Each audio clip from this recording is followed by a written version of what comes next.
Graça e paz, irmãos. Digno é o Cordeiro de receber toda a honra, toda a glória e todo o louvor pelos séculos dos séculos. Quero agradecer aos irmãos que participaram até aqui, louvamos suas vidas, porque é muito bom a gente servir o Mestre. Quero saudar aqui o nosso pastor que está lá em Portugal. Deus esteja renovando suas forças, abençoando a si e os seus pais, irmãos aí em Portugal. Um abraço à irmã Rosângela, os meninos, e a cada um de vocês que está aqui, está no YouTube. A nossa alegria em continuarmos cultuando a este Deus maravilhoso. Vamos abrir em Romanos, capítulo 8. Nós vamos proceder seguinte, nós íamos ler 18 a 30, mas eu vou só pensar aqui os versos 18 e 28 de Romanos 8.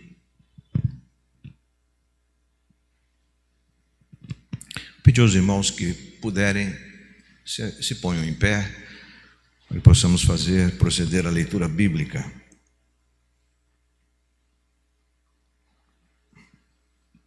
Depois, ou ato contínuo, celebraremos a ceia do Senhor. Os diáconos e diaconisas, por favor, estejam em atitude de oração. Considero que os sofrimentos do tempo presente não se podem comparar com a glória que será revelada em nós. 28. Sabemos que Deus faz com que todas as coisas concorram para o bem daqueles que o amam, dos que são chamados segundo o seu propósito. Vamos inclinar nossas frontes e vamos orar. Pai, nós te agradecemos por nos trazeres aqui para este santuário, para te adorarmos em espírito e em verdade, para aprendermos a tua palavra, para comungarmos a comunhão da fé na pessoa de Cristo e testemunharmos do Evangelho. Pedimos que tu continues sendo glorificado e exaltado nesta noite. Obrigado pela tua presença em nós, sobre nós, através de nós, tendo misericórdia de nós. Que o Senhor continues a falar ao nosso coração, nos brindando com a tua presença augusta e santa. Visita aquelas pessoas que estão passando momentos difíceis na vida, por sofrimento, por dificuldades, enfermidades, sejam quais forem as circunstâncias, tu estás acima delas. Tu és o Pai pródigo, esbanja amor, cujo amor é incondicional. Manifestas poder e graça nessas vidas, em nossas vidas. Unja-me, habilita-me, capacita-me a ministrar a tua palavra por graça e misericórdia. Visita cada pessoa que está aqui e as que estão nos vendo no YouTube, através do YouTube. Nós oramos agradecidos por esses recursos, ó Deus, de rede, por essa tecnologia que tu deste ao homem a inteligência, a capacidade para criá-la. Nós oramos em nome de Jesus, aquele que sem ele nada foi feito se fez, hoje e sempre. Amém. Pode assentar. Meus irmãos, eu ia pregar esse sermão quando eu fiquei na estrada, né? E hoje a estrada estava muito movimentada. A gente tem que ter muita paciência para vir por essa estrada aqui. Ela é uma estrada estressante e perigosa. Mas é bom, né? O estar aqui com vocês supera essas dificuldades. O sofrimento e a glória que há de ser revelada em nós. Meus irmãos, na vida nós experimentamos momentos muito difíceis, não? Ontem eu estava com a Eliane, uma amiga dela, estávamos lá num sítio, plantando milho, feijão, e Quando eu cheguei em casa, eu olhei para o WhatsApp e vi a foto da irmã Ana Valentina, esposa do pastor Zé Edson, da Assembleia de Deus, ali em Barra Mansa, uma das Assembleias de Deus, antigo Ministério São Cristóvão. E vi aquela data que os irmãos já sabem, né? De tanto a tanto. Me deu um choque, porque eu conheço há muitos anos a irmã Ana, e o pastor Zé Edson é um amigão. E ele me contou, ela morreu de um infarto fulminante dentro de casa. E o pastor está sofrendo muito, os filhos, né? E a gente passa por esses reveses. São as perdas, são as enfermidades, são a depressão, a angústia. Muitas vezes a gente não tem vontade de levantar da cama. Parece que o dia está cinzento. Porque, não obstante sermos cristãos e termos uma fé robusta em Cristo, nós somos homens e mulheres que experimentamos lutas e dificuldades, sofrimento. E como eu já passei por muitos reveses na minha vida, eu aprendi a confiar naquele que tudo pode. Eu já falei para vocês aqui que eu tive depressão. Isso marcou muito a minha vida e hoje eu posso ajudar alguém que tenha. Então, muitas vezes Deus permite que nós passemos por determinadas circunstâncias para que aprendamos e possamos ajudar os outros. A maneira como nós reagimos ao sofrimento determina a nossa confiança ou não confiança no Senhor e a nossa consequente maturidade. Quando você e eu passamos por momentos difíceis, reveses na vida, hecatombes, tempestades tremendas, ou a gente sai amargos ou doces. Evidentemente que sair de situações como essa, doces, é maravilhoso. Representa bem o que Jesus sempre ensinou. Ele disse: no mundo vocês passarão por tribulações, aflições, mas tenham bom ânimo, eu venci o mundo. E o escritor aos Hebreus diz: esta é a vitória que vence o mundo, a nossa fé. O sofrimento funciona como uma espécie de fogo num forno para purificar os metais. O metal precioso fica embaixo, pois é mais pesado e vale mais. O nosso sofrimento não deve ser motivação para murmuração, ensimesmamento, ingratidão, autocomiseração. A escória fica por cima, não tem valor, mas o aço, né, o ferro, né, no estado líquido, ou o ouro, ou o alumínio, fica embaixo, porque é mais valioso. Quando Deus permite que você e eu passemos por sofrimentos atrozes, Ele permite para que nós sejamos mais maduros, mais cônscios de nossa posição em Cristo, mais certos da nossa experiência de novo nascimento, mais convictos de que a palavra de Deus é a verdade.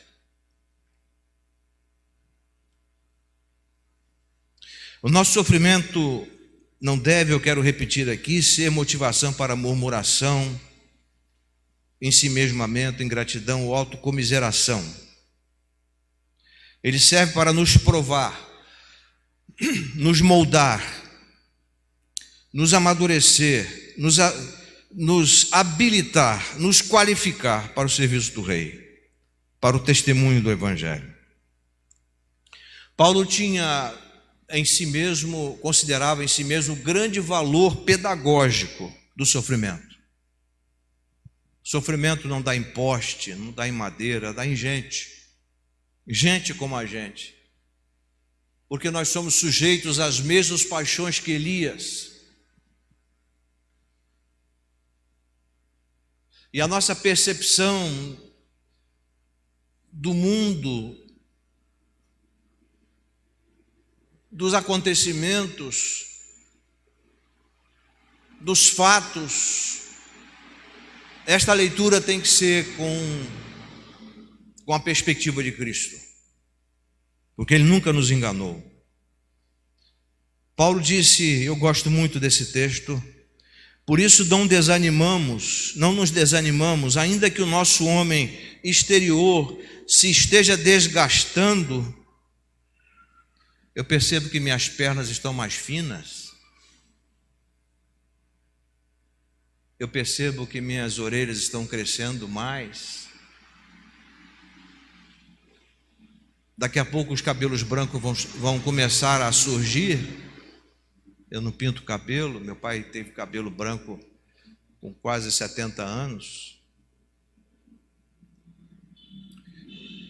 Quando vou para o espelho, eu percebo que eu estou me desgastando. As energias estão se esvaindo, estão indo. Cada dia que passa eu fico mais velho, eu fico mais limitado. É isso que Paulo quis dizer, ainda que o nosso exterior se esteja desgastando, o nosso interior está sendo renovado todos os dias. Eu gosto de orar pelas pessoas assim, por exemplo, Paulo, Senhor, que o Senhor fortaleça o coração do Paulo, renove a sua mente e recreia as suas entranhas em Cristo. Porque a reação que temos às circunstâncias tem a ver com o nosso estado interior em Cristo. E ele diz, pois a nossa tribulação leve e passageira produz para nós uma glória incomparável, de valor eterno. Olha só, pois não fixamos o olhar nas coisas visíveis, mas naquelas que não se veem, porque as visíveis são temporais. Tudo que você e eu estamos vendo vai acabar. Mas as invisíveis, essas aí, as que não vemos, são eternas. Segundo aos Coríntios 4, 16, 18. O advogado cristão, brilhante advogado, Horatio Gates Spafford, vivia em Chicago com a sua esposa e 4 filhas. Em novembro de 1873, o Ville de Havre zarpou da cidade de Nova York para a Europa. Entre os passageiros encontrava-se a bordo a senhora Spafford, esposa do advogado Horatio Gates, da cidade de Chicago, com suas 4 filhas. O advogado Horatio era um presbiteriano convertido a Cristo através da pregação de D.L. Moody, Dwight Moody, evangelista e avivalista do século XIX, um modelo para Billy Graham. O piedoso advogado, procurando um tempo de refrigério e descanso, resolveu viajar com a esposa e as 4 filhas para a Europa, onde se encontraria com D.L. Moody, o evangelista grande, largo, norte-americano, e Ira Sankey, que era o musicista das cruzadas, era o Paulo das cruzadas.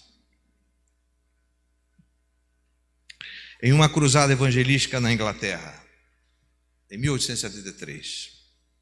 Em novembro daquele ano, devido a inesperados compromissos de negócios, porque Spafford era um advogado muito requisitado, precisou permanecer em Chicago, mas ele enviou a sua esposa e as suas 4 filhas, conforme já estava programado no navio SS Ville de Havre. Sua expectativa era seguir viagem depois, para reencontrar a esposa e as 4 filhas. No dia 22 de novembro de 1873, o navio sofreu um acidente e naufragou em 12 minutos. Dias depois, os sobreviventes finalmente chegaram a Cardiff, no país de Gales, que faz parte do Império Britânico, e a senhora Spafford mandou um telegrama ao seu marido: salva, porém só. Ele perdeu as 4 filhas de uma só vez. Perdeu as 4 filhas de uma só vez. A viagem estava quase no fim, estando já à vista as costas inglesas, ou a costa inglesa, quando ocorreu uma terrível catástrofe. Na escuridão da noite, um barco colidiu com o Ville de Havre e este começou logo a afundar. No momento do infortúnio, a senhora Spafford ajuntou as suas filhas ao redor e encomendou-as a Deus. À medida que a água fria subia, ou a água gelada do Mar do Norte, à medida que a água fria subia mais e mais dentro do navio, uma de suas filhas procurou confortar sua mãe em prantos, lembrando-lhe de que era tão fácil ser chamado à presença de Cristo, tanto no mar como se da casa na América. Uma a uma, suas queridas filhas foram arrancadas dos seus braços, perecendo diante dos seus olhos. Ela, porém, foi milagrosamente poupada e salva algumas horas mais tarde por outro navio. A paz que o senhor Spafford sentiu ao ler a primeira palavra do telegrama deu lugar à tristeza quando, na palavra seguinte, constatou a perda de suas 4 filhas. Num determinado momento, foi cheio de um gozo inefável, indescritível, e no momento seguinte, inundado de indescritível tristeza. Contudo, ele pôde agradecer a Deus.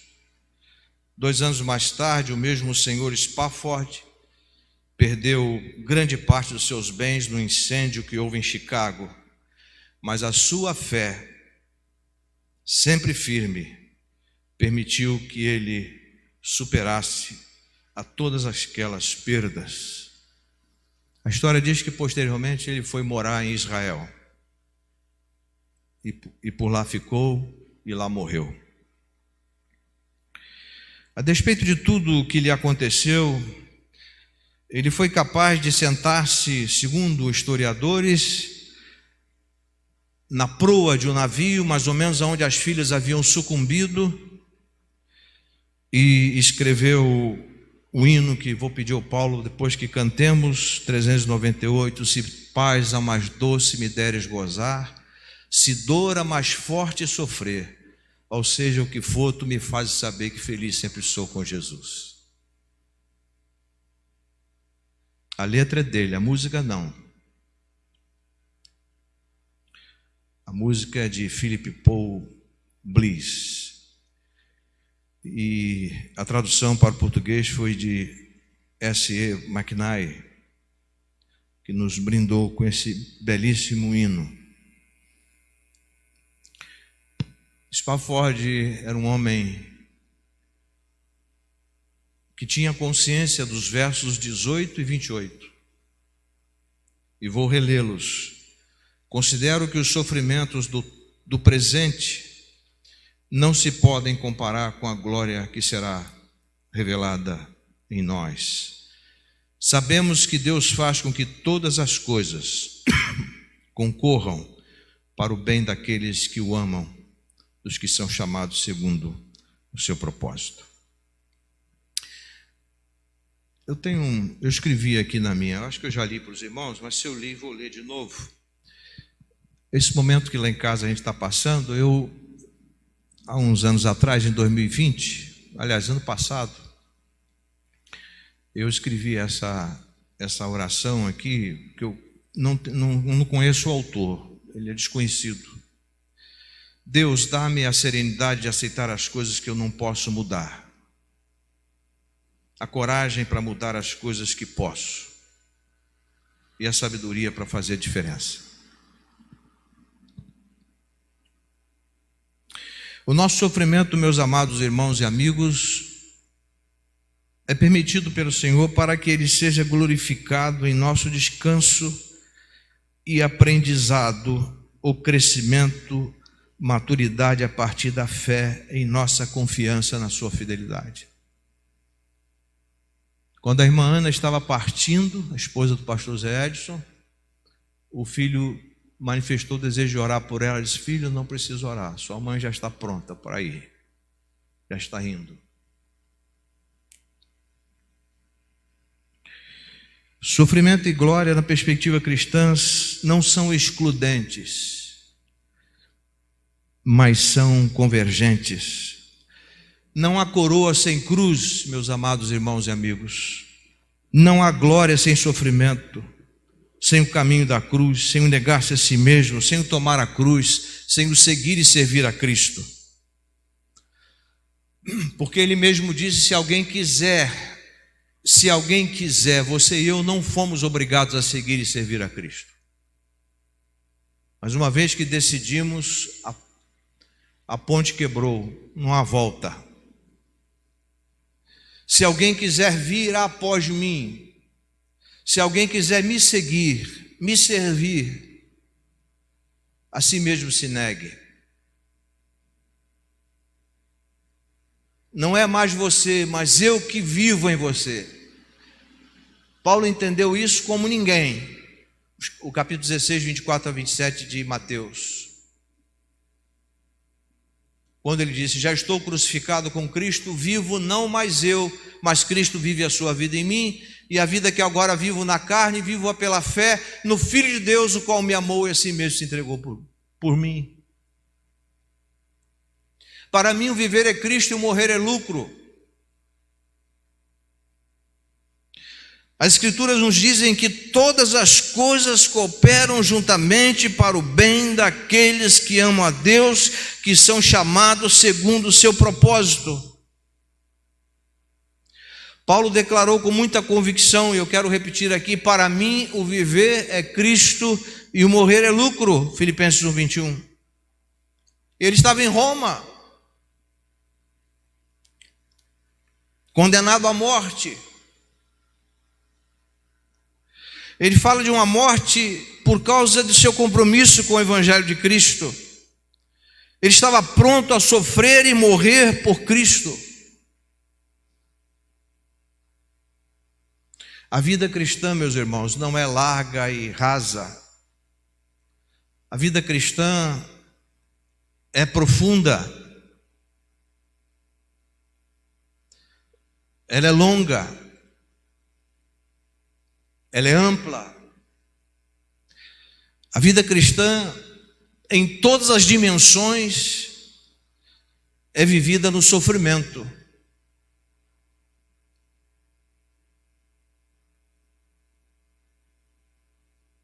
Os irmãos sabem que nós estamos numa época de uma rejeição veemente dos cristãos, em relação aos cristãos.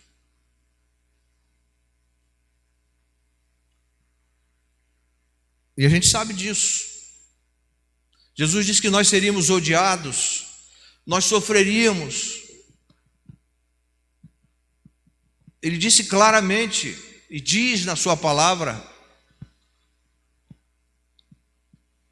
Nós vamos celebrar a ceia daqui a pouco. Ali no cenáculo estavam os 12 discípulos e Jesus.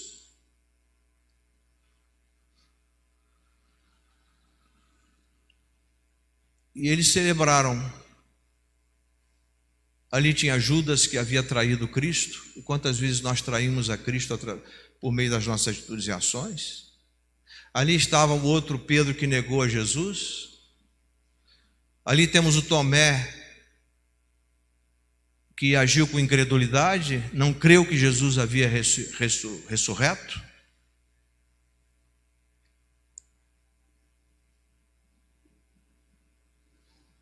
E no meio do sofrimento, você e eu não devemos negar a Cristo,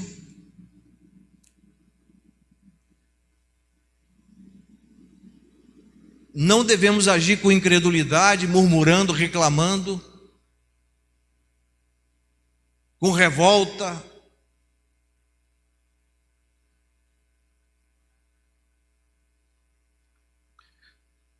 Então, a realidade dos discípulos é a realidade da igreja. Eles eram homens defeituosos, homens sujeitos às paixões, às limitações, às lutas internas e externas. E nós somos assim também. Mas a nossa certeza, a nossa convicção absoluta é que Jesus disse: eis que estarei com vocês todos os dias até a consumação dos séculos, até chegar ao alfa, aliás, até chegar ao ômega. Nós estamos entre o alfa e o ômega, o princípio e o fim. E a nossa segurança é porque nós estamos entre o alfa e o ômega. Que Jesus disse: eu sou o princípio e o fim. E o nosso coração deve descansar aí. Deus permite o sofrimento, como no caso de Jó, porque Ele deseja que sejamos melhores e mais maduros, mais humildes, mais amorosos, mais solidários, empáticos diante das mazelas que se acometem sobre nós e sobre as pessoas. O samaritano, personagem utilizado por Jesus para mostrar que o amor supera o preconceito, o desprezo, era um homem sofrido pela rejeição do povo judeu. No entanto, ele socorreu um judeu que estava caindo ensanguentado. Contudo, ele não só socorreu, como ele acolheu, ele tratou, pagou as despesas daquele que o odiava. E muitas vezes no ambiente de trabalho nós somos criticados por causa da nossa fé. Nós sofremos porque somos incompreendidos. Mas se nós fizermos uma leitura das Escrituras, uma leitura madura das Escrituras, vamos ver que essas coisas são para acontecer mesmo. Jesus não foi claro, ele foi claro. Jesus não titubeou. Jesus não balançou das Escrituras, no sentido de não ter consciência de quem ele era, o que ele devia fazer, porque ele diz: o Filho do Homem veio buscar e salvar o perdido. Nós somos seus discípulos. E a coisa mais importante na vida de Cristo, central na sua vida, era fazer a vontade do Pai.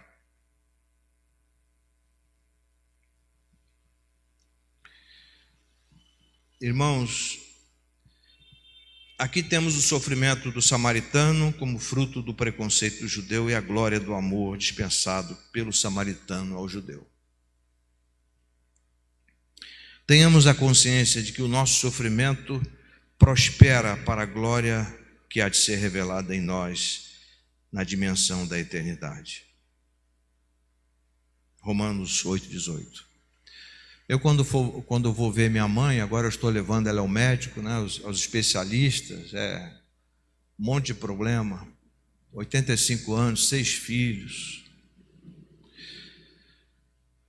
Minha mãe: meu filho, estou sentindo dores horríveis. Ela tem fibromialgia, além de diabetes, hipertensão, os rins em processo de falência.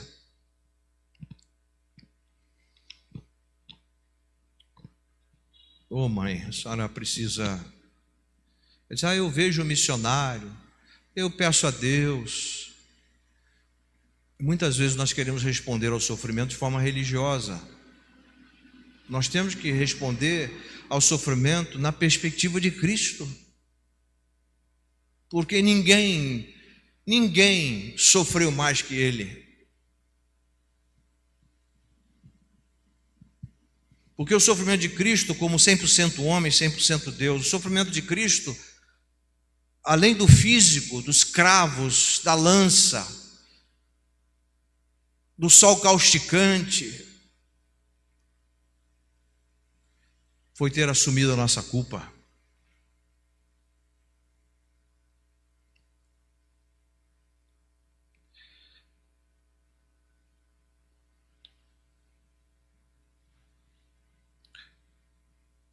Não sei se eu falei para vocês aqui, um dos maiores escritores batistas dos Estados Unidos chama-se John Piper.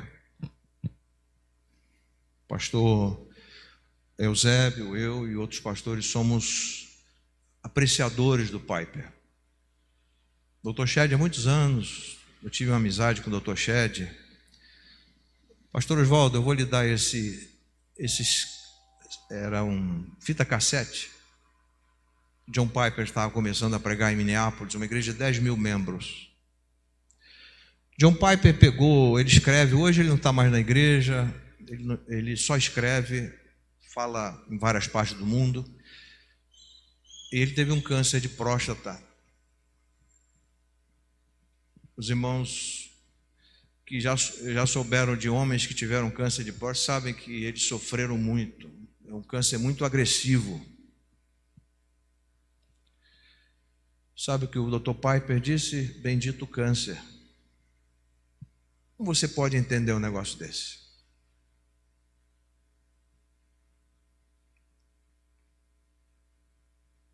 A gente, quando tem saúde, a gente não agradece. Mas quando vem a enfermidade, a gente se derrama diante de Deus.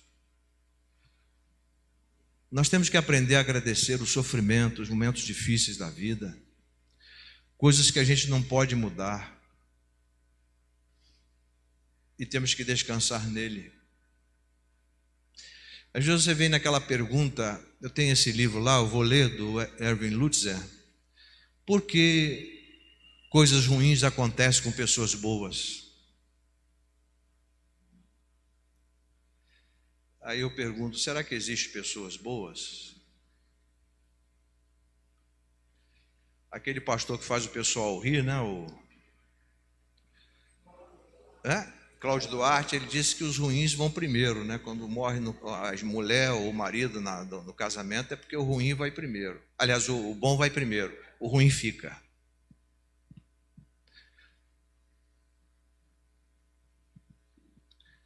Mas, meu amado irmão, minha amada irmã,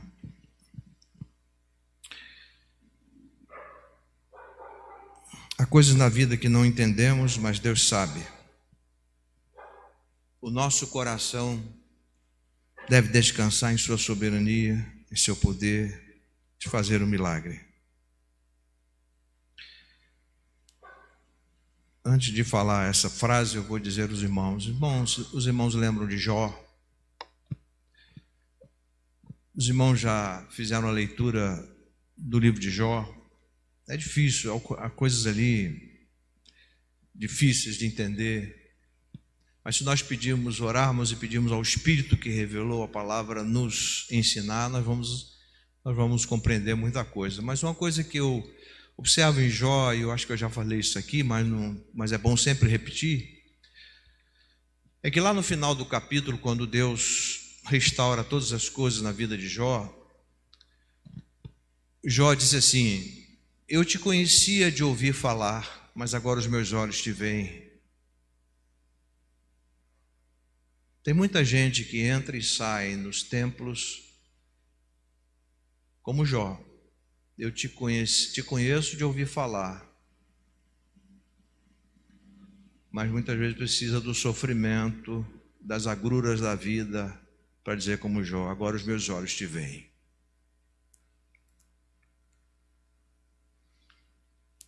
E nós vamos ter os amigos, entre aspas, para nos criticarem nesses momentos difíceis da vida, como os amigos de Jó.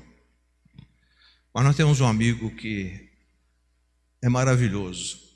Ele disse: ninguém tem maior amor do que este dar alguém a sua vida pelos seus amigos. Vós sereis meus amigos se fizerdes o que eu vos mando, disse Jesus em João 15, 13 e 14. Que o Senhor seja engrandecido nas nossas vidas.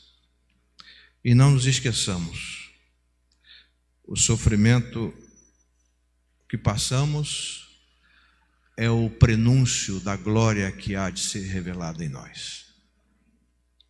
Vamos orar. Senhor, obrigado por esta noite com os meus irmãos aqui, os irmãos e amigos no YouTube. Queremos agradecer-te porque agora vamos celebrar a morte e a ressurreição de nosso Senhor e Salvador Jesus Cristo e a nossa identificação com Ele em número, gênero e grau. Que Cristo seja sempre tudo em nós, para que quando vier o sofrimento atroz, respondamos com o descanso, com gratidão, com louvor, com resiliência, com perseverança, com fé. Obrigado. Obrigado pela vida de Horatio Gates Swafford, pela sua esposa, suas filhinhas. Obrigado pela letra do hino 398, que revela muito bem o que é um cristão autêntico, um cristão que ama o Senhor e que no sofrimento reconhece que tu tens o controle de todas as coisas. Obrigado.